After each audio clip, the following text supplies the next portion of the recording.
Ko tola tola mai ai whine motua o whakasio sio ke whaikawa.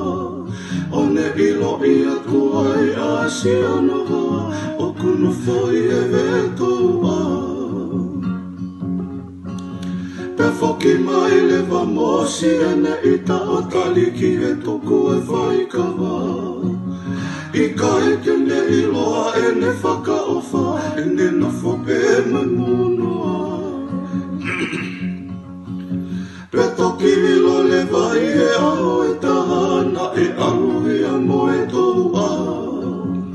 Ka elo i pe ki e whine motu i ka ke ilo ko e vale kaka.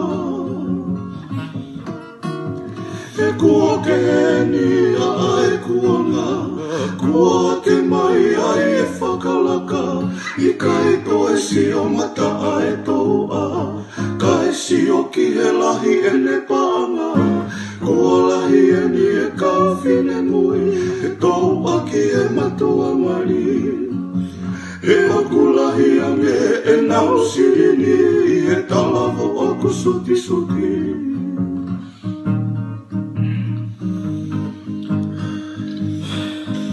Me unu atu a fuuni whaloa o whai e wa matolo paanga. He kai whakawha pe asi ono hoa mo e whanau e tako iwa.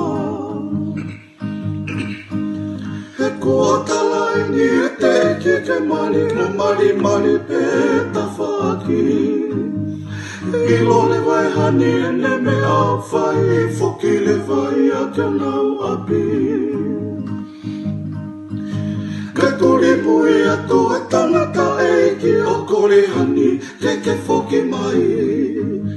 E kua e tala e te eki ke mari, alua e kua tō mui.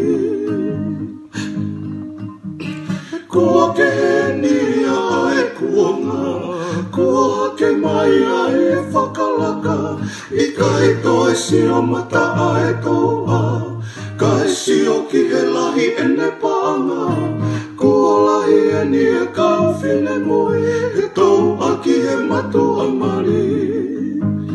He oku lahi ange e nau sirini, i he talavo oku suti suti.